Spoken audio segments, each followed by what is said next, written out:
Have you ever felt called to a particular ministry or to serve in church and don't know how to go about it? Well, worry not, because today I'm going to share 5 practical ways on how to start serving in church or any ministry without waiting to feeling perfect. So let's go. One is we have to understand what is a ministry. Now, when I say ministry, it does not mean opening a church. So it doesn't mean you now go and open a church. It doesn't mean you have to be a pastor. No, a ministry simply means, excuse me, an area of calling. For example, some people have the ministry of encouraging others. They can encourage, and it comes so naturally to them. They don't struggle. In fact, just by meeting with them, you feel encouraged. They've just smiled at you. They just said, hi, good morning, Sasa. And just from that, you're like, my day, what? Some people have that grace. So they have like that ministry encouraging. Other people have the ministry of giving. They can give. Yeah, they give until you're like, yeah. Although all of us are called to give, but there are some people who have like a higher giving. There are people who have the ministry of how can I, and it doesn't have to be like things spiritual. Some people have the ministry of, they can refine your business. For example, they know how to revive a dying business. That in itself can be a ministry. Perhaps you've had some experience on how to run a business. You've done it. You know the mistakes small business owners do. You know they do this. If they result, you know, if they do this, this happens. If they do this happen. And you can actually, that can be your ministry. Reaching out to small business owners and helping them scale, either to expand their business or make the most of it, such that you can go to a small business, look at it, look at the areas that is causing them to make loss, look at what they're not doing right. You help them, like tidy up 1, 2, 3, and voila. Okay. When I say voila, it does not mean it is easy, but lo and behold, that business thrives. And there are people, they have the grace for that. You cannot compete with them. They have wakishika business hivi. That business, if that business owner partners with them, that business will thrive. It will revive and it will thrive and it will do well. So I want you to see. So when I talk about ministry, I don't mean church, and I also don't necessarily mean things that are limited to spiritual things, like some people can teach the word of God, some people can encourage, some people they're called to the marketplace, they can refine a business like that. Some people can refine a talent, they know how to spot that in it. So when I talk about a ministry, for me, I'm looking at it like an area of a calling that people have. So and most of us, we have limited this calling to things that directly spiritual. So you have to be a pastor, a praise and worshiper. No, we all have different callings, and whatever our calling is, that is our ministry. That is where we can serve. For me, ministry is serving the next person. So anytime you're serving somebody, you are in ministry. Every time you are giving back to benefit or to build the life of somebody, you are in ministry, even in the marketplace. Now, some people can spot a talent. The rest of us can look at you and like, you cannot sing. Nani, I always go to singing. Stop it. And then there is somebody who will just hear you talk and say, this person can sing. They have that calling, and they either have that calling and experience. And if you work with them, lo and behold, they can nurture you, they can refine you, God can use them to prune you until you become this, like a successful person that nobody even saw in you. The people who can draw things out of people. They can either draw a talent, draw a skill. The people who have that, they have that calling of just mentoring others. There are people who are like that. So it is not just limited to things to church. It is even links to things that in the marketplace. So that is an area of calling, an area where you're serving others. So that is a ministry. So when I talk about ministry, 1, I don't mean opening a church. 2, I also don't just mean things limited to the spiritual nature, like teachers of the word, prophets, miracles. All those things are good. But some people have callings in the marketplace. They know how to refine, because let us be honest, believers are needed in all walks of life. We are needed in church, we are needed in education. There are people who are good with children. They know how to nurture a child. They know how to bring that child just feel loves. Even if they meet with a child who has been, God forbid, they have been battered, a child with a low self-esteem, they can love this child, and they just have a heart for children. They can love this child, nurture this child until this child rises up to be this self-confident child, not prideful, but self-confident child who believes in themselves and who can go out there and conquer the world. Don't compete with such people. Such people, that is their area of calling, that is their ministry. So a ministry is an area of calling. It is not limited to church. It is not limited to things that are in the spiritual spectrum. It is in all areas of life. Some people's ministry could be cooking. And I'm not saying that they are chefs. There are those who are chefs, yes. There are those that just love to cook. There are those that they just love to cook for others. If they come and you're feeling low, it is their joy is to come cook for you. And funnily, or because that is their calling, when they cook for you, you feel like, manze, you feel like something is just different. You know, it is very different from the way person X cooked for you. So there are those that chef, yes, but then there are those that their ministry is just cooking. They can cook and then even take that food to someone else, you know, take that food to someone else, people who are needy. So don't limit yourself to things that are spiritual only or things that are limited to church. No. So I hope by now we've understood a ministry is just an area of calling, and it is not limited to church. It can be in church and outside church. How to discover, number 2, how to discover our area of calling. So one of the best ways to discover your area of calling is look at the things that you are naturally good at. Things that come naturally for you. And I think some of these things I've explained earlier. Things that are very natural for you, things that you're good at. And I don't mean you are the best in the world in it. No, you are good at by yourself. For example, for me, something that comes naturally for me is writing. I can really write. Now, I am not the best writer I know. I actually struggle with writing. But of all the things that I can do, naturally writing and this comes I don't struggle. I don't, kabisa. It's not a struggle whether there's result or there's no result. It's something that I enjoy doing. It comes natural for me. I don't have to force myself. Of course, there are things I have to overcome, but it comes very natural for me. Am I the best at it? No. I'm sure you've seen better videos and all that stuff. But this and writing, it comes very natural for me. And writing, I love. And even reading. Now, reading, I don't force myself. I don't know if reading is a talent, but I love reading.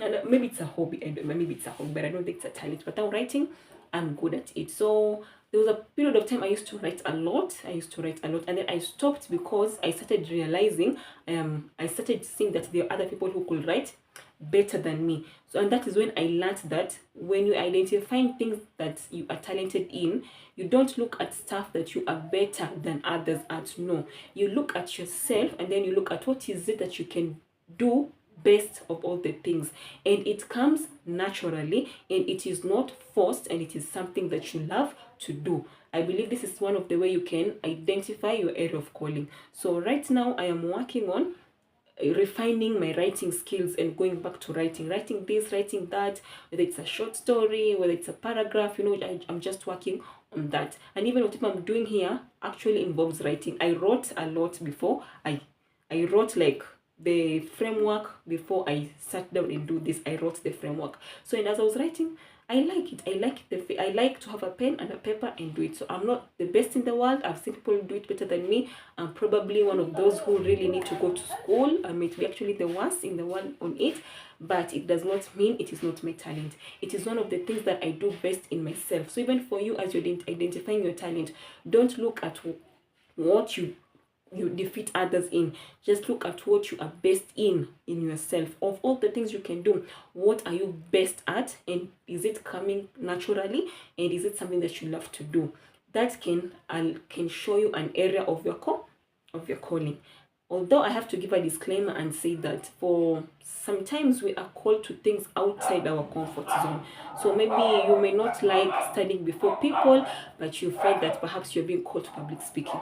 Perhaps you may not like doing a particular thing, but you don't like interacting with people that much, but you find that you're being called to the ministry of encouraging others or helping others. Sometimes you like to mind your own business, but you find that sometimes you find that you are called to reaching out to people's businesses that are struggling. Now that you'll have to go mind somebody's business. So sometimes you're called to things that are outside our comfort zone. So that in itself is okay. So it does not mean all the times you'll be called to things that come naturally to you. Sometimes you'll receive some callings that are things that, one, you're not even good at, two, you're not even, it's not your thing. I mean, look at Moses. He was a stammerer, yet he was called to lead the children of Israelites. So you see, he had self-esteem issues. That was why he told God, bring someone else to come and help me. Bring Aaron. And God gave him Aaron. Or did he request for Aaron? I'm not so sure. But you see, in that process, he didn't have like the best public speaking skills. Number two, he didn't have like the best self-esteem ever, but God called him to something outside of his comfort zone. So don't limit yourself to things that you're naturally at. So, and the best way to differentiate this is to take everything to God in prayer. What you think is your area of calling. If after listening to this you think you've been called to give into people businesses, you've been called to cook for people food. I'll use cooking a lot as an example. I don't know why. So if you think that's what you've been called to, take it to God in prayer and ask him to confirm to you if that is it, or if perhaps you could be wrong. So one way of identifying is look at the things that come easily and naturally for you. If you love cooking, perhaps there's some ministry around, an area of calling around there. So you need to ask God, what is it? So look at what you naturally love doing, you are good at, and it's not something it's not something like feels like a burden to you. And if you're like, okay, I think this is mine, I think maybe mine is drawing, mine is painting, you can again take it to Google and pray until I feel like this is it. I like to paint, I know how to paint, I'm not the best painter in the world, I still think I can help somebody's life through painting. Is this the area of calling in my life? Can I pursue it, or am I wrong? You can never go wrong with praying. But one of the ways of identifying is looking at your talents and the things you're good at individually, not the best at in the world, individually, and things that come naturally for you. But at the same time, sometimes, and there are cases where you'll be called to things that are outside your comfort zone. Practical ways to serve in that ministry or in your church. So if it is the case of a church, number one is to identify a department that you would wish to serve in. Of all the departments, media, ushering, praise and worship, security, protocol, children ministry, cleaning ministry, this was what is this called, the hospitality ministry. Of all this, where do you feel that you can do best? Where do you think it will that ministry will come easily for you? Which skill do you think you have that could benefit any of those departments? And if you think you have no skill, which of these ministries you like to give a try? And if you're not sure, which one do you want to start with? Because you are allowed to start with ushering, and then if you find that you cannot smile, this business of greeting people and telling them welcome to church every day, it's not you. You don't have grace for it. You can go to the security ministry, and if you find that you don't have the patience of telling people drive here, go there, you can try the children ministry. And if you find that, oh my God, the noise the children make is not a thing for you, you can go to the hospitality ministry. And if you feel like, oh God, I don't like all this I'm doing, try the next. But if you don't like everything, then something is wrong. You need to sit down and ask yourself what could be wrong, because I believe you can always pick one and start there and allow yourself to be nurtured, even as you don't have. There are people who started as ushers and ended up as pastors. People who started as ushers and ended up as praise and worship. People who started as ushers and ended up in media. And I think for me, mainly ushering looks like a training ground, because this is the place you greet somebody and they don't want to greet you. You tell them kindly sit here, and they're like, no, my seat is in the back. The leader of the service like, all those who are in the back, please come in front. And they're like, please, not me. And you're like, please move. And they're like, it's either I sit here or I go home. So you're like, so what do you do with this person? So ushering teaches you a lot of patience. It teaches you not to get angry quickly. It teaches you to smile to people. So it's a very good training ground, if you ask me. So that's why I think if you don't know where to start, just start in ushering, allow yourself to be trained, and then ask God to show you your next ministry. But if you hope to all the ministries and there is nothing, sasa hapo itabidi you've gone back to prayer and ask God to show you what could be wrong. What are you missing? what character deficit are you manifesting, what do you need to work on, or what is it that is trying to help you see. So practical ways is just choose a department and join and start, and make sure you are consistent. Be willing to be taught. Be very willing to be taught. Have a teachable spirit. You will have to do things that you don't like doing, so prepare yourself to be doing things that you don't like to do. It's not in for you, but have that teachable spirit and be willing to do things that are outside of your comfort zone. And number 2, if it's for ministry, again, we've already said identify what comes naturally for you and then go ahead and try. But now, even as you're trying, this leads us to number 3, is start locally. Start where you are. Don't start abroad. Okay, by abroad I don't mean overseas. Don't start abroad. Start within. For example, if you find that you have the ministry of cooking, you feel like not only can you cook good food, but you feel like God can use this good food you cook to bless the life of someone. It could be somebody is going through depression and applied to food and it lightens their mood. Some of these things, they look light until you hear people's testimony and how they ate a meal, and that meal, okay, it did not heal them, but it lightened things up. So if you think maybe that is what is your ministry, cooking, it could be cooking a meal and taking that meal to people who are struggling, cooking a meal and partnering with some friends and taking that meal to street kids, cooking a meal and even taking that meal to volunteers, maybe in church, in hospitals, in schools, cooking a meal and taking that meal maybe to nurses in the hospital and just offering them free food. If that is what you feel called to, at least start locally. Start with the people around you. Start by cooking for your friends. Just invite them. Say, hi guys, I'm inviting you on Saturday for lunch. We can have lunch and we just chat. And allow them to come, eat good meal, wakuja na containers, they carry, they take some home. Start up.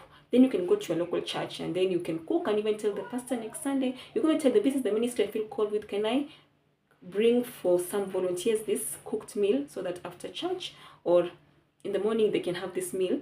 If that is the area you feel called, you can start locally. If it is you feel called to encouraging others, start with the people around you. Encourage your friends, encourage your sisters, encourage your brothers, encourage the children around you. You can send them a text, you can send them a creative message that will put a smile on the face. Just see how creatively can you encourage them without being so awkward about it. Start locally. And then the next point, because I've forgotten which number point I am in, now go abroad. Now outreach. So now from within, now the next point is now outreach missions. So now maybe you can perhaps go to hospitals if you're allowed.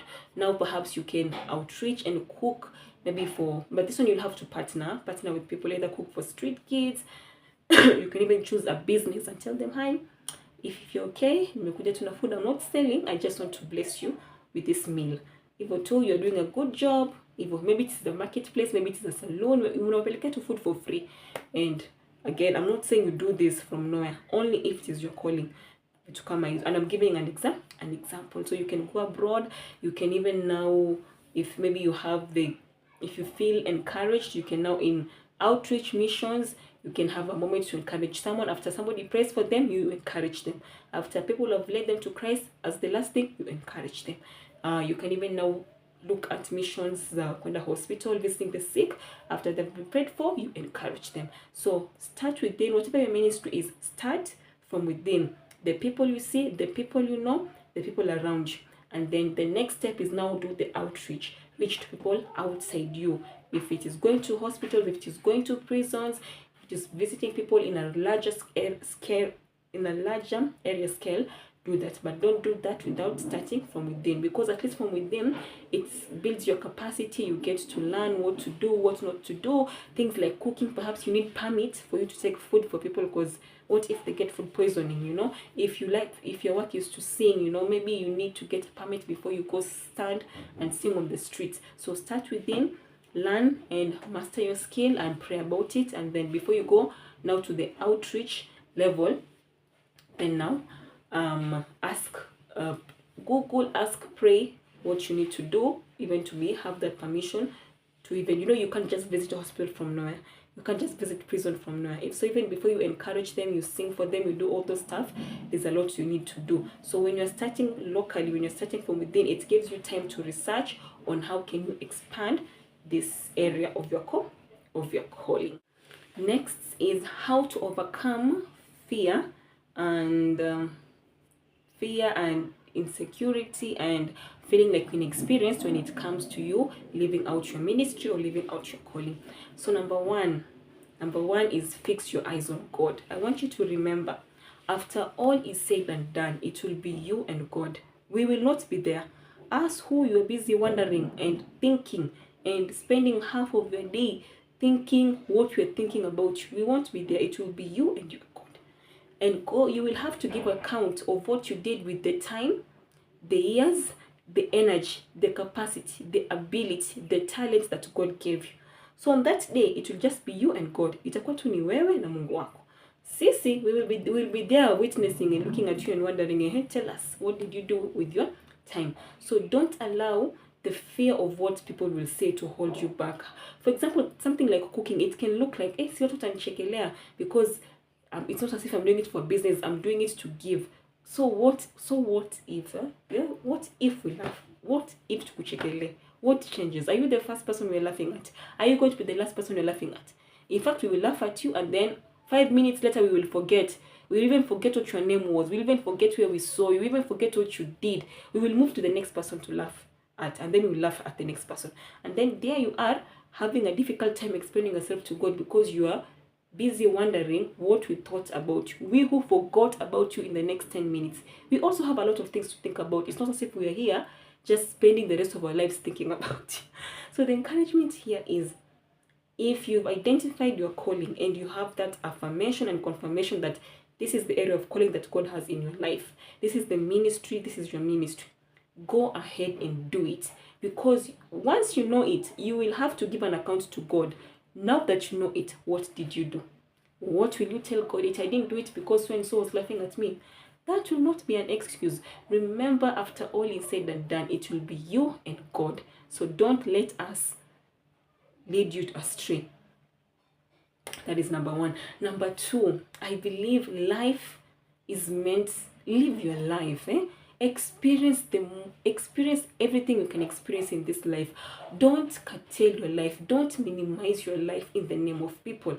As I said previously, we spend a lot of our time thinking that people are always thinking about us. I want you to, and psychologists actually say that. I was actually listening to a research the other day, and it said that actually people don't even have that time to be thinking about other people the way we think so.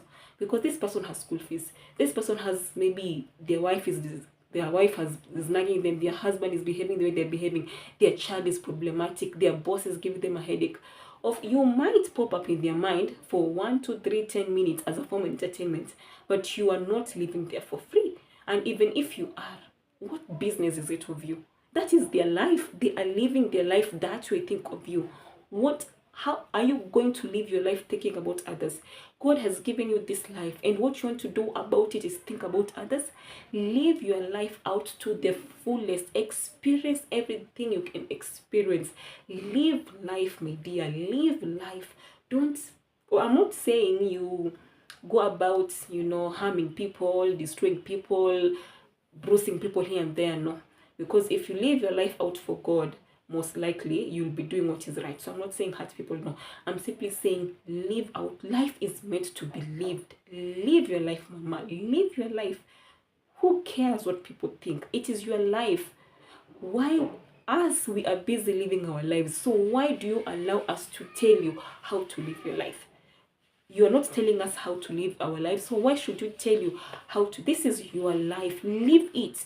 If that is your area of calling, live it out, experience it, enjoy it, blossom in it, have fun in it, enjoy it to the fullest, because this is the journey that God has given unto you. And if we understand, well and good. If we don't, that is up to us to figure it out, not up to you. You just know that is your life. So don't live your life thinking about what other people will tell you, or don't thinking about others. I don't mean be selfish, be cruel. No, I simply mean fix your eyes on God. If that is what God has told you to do, go at it confidently, shamelessly, pursue it joyfully, brilliantly. For me, this is called maximizing, experiencing life to the fullest. Is when you give your and pursue everything that God has allowed you to pursue. Enjoy it, blossom in it, flourish in it, enjoy it, such that parapanda kilia leo, you'll be like, oh, thank God, man, I live in sasa parapanda nalia leo. Lafu story tu kuna kusema ati I live my life thinking ati my neighbor was saying this, my cousin was saying that, my auntie, my uncle, I don't know who was saying this. So what if that is their life? Imagine them, they're living their life saying that. So what about you? What are you living? What are you doing? So my encouragement here today is live out your life to the fullest. Pursue the things that God has allowed you to pursue. The desires He's given you to pursue. Explore them all. That to me is experiencing life to the fullest. Yes, traveling, yes, all these things, but inclusive of all that all is whatever you've chosen to do, not just chosen, whatever you believe God has approved you to do.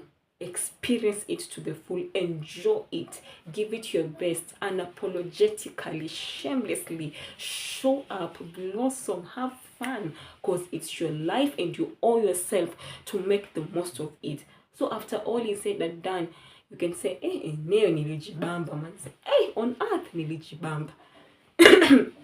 Because by the grace of God, you did your best. So don't wait for traveling, don't wait for parties, don't wait for shere. Even as you are living out each day, live your life to the fullest. Don't care about people. You are caring about someone who is pursuing them. You are allowing someone to hold you back and they themselves are pursuing their dreams. You go ahead and pursue yours. As long as you have the approval of God, pursue yours, enjoy yours. Live your life out to the fullest. That is one way of overcoming fear. Knowing that one, you'll give an account before God. Two, it is your life. You owe yourself that. Imagine you owe yourself to experience the best. You owe yourself to experience everything that God has placed in you by His grace. You owe yourself that. So don't disappoint you. Show up for yourself. Be your biggest encourager. After God, be your biggest encourager. Partner with God. Partner with the Holy Spirit. And allow people to laugh, by the way. Imagine. If we are going to laugh at you, allow us to laugh, because we have the right to laugh. If you're doing something crazy, we will laugh. And guess what? We will move to the next town. We'll move to the next village. We will meet someone who is more crazy than you. And we will forget about you. And we will be laughing at that person. So don't allow yourself to be held back. And when it comes to an experience, there's a Bible verse that says, do not despise humble beginnings. We all begin somewhere. So begin from where you are. Make the mistakes that people make, but even most importantly, learn from other people's mistakes so that you don't have to make all the mistakes that other people have made on your behalf. So where you can learn from others, learn from others. Where you have to learn through your own mistakes, then learn from them and grow. Don't allow inexperience, you don't have capacity, you don't have the ability. Start from where you are and allow the Holy Spirit and allow other people to sharpen you even as you go. How to stay faithful in our areas of calling, having a teachable spirit. How to have a teachable spirit, and also remember you will give an account. You need to remember that, and also have a teachable spirit and have a correctable spirit, especially once you start becoming established. You need to know that you started from somewhere, and the way you had to learn when you're starting, even now as your roots are, as you're deepening your roots, you still need to learn. You are only one human being. You cannot know everything. You cannot be everything. You can learn from other people. Other people can invest in you. You can invest in other people. So the best way to remain faithful is have a teachable spirit, so that with each level that God takes you into, you are willing to learn what to do in that level, what to learn, what to unlearn, what to relearn, because these three are a process. We are either learning, unlearning, or relearning, and allow yourself to continue to have that continuous process, either learning, relearning, or unlearning, so that you actually even bear more fruits. So you actually even bear more fruits. So how to remain faithful is have a teachable spirit, so that you always continue bearing fruits in all season. And more than that, remembering that you give an account One day you will stand before God, I will stand before God, and we'll give an account of every opportunity, every time, every idle word. That one gives me goosebumps. Oh, every idle word you said. We will give an account of the time that God gave us. Now, what account will you give? Now, if this doesn't help you to remain faithful, the fact that you have to give an account, I don't know what will. But if you have to remember that this is like, this is just like something God has given. Not even like, this is something God has given unto you. Your time, your energy, your ministry. It is not yours. It belongs to God. One day you will go back to him and you'll give an account and tell him, you gave me this, I did this, I did this, and I did this. But over and beyond everything, make sure you remain in the presence of God, because the more you continue to spend time with God, if you are becoming complacent, if you're misbehaving, the Holy Spirit will lovingly correct you. He will correct you and try to bring you back to the path. So always remember to always spend time with God's presence, read the Bible, pray, fellowship with the Holy Spirit, fellowship with God. This way, the Holy Spirit will have a platform or have a way to guide you and realign you once you start meandering. That's it for now. Thank you for your time. Thank you for listening. So I'd like you to share with us what is your area. If you know what is your area of calling, it doesn't have to be spiritually, it could be in the marketplace. Share with us in the comment section. Or which department are you willing to join in church next time? Share with us. Also, if you've enjoyed this video, you can just share with this emoji. Yes, and I'll appreciate it. But thank you so much for your time. I appreciate it. And as I wait to hear from you, I want to. Well, outros are hard. Outros are hard. Well, yes, as I wait to hear from you, I want to say thank you so much for your time. Don't forget to subscribe. And also don't forget to, so that way this video will be recommended to other people that like to listen or watch Christian content.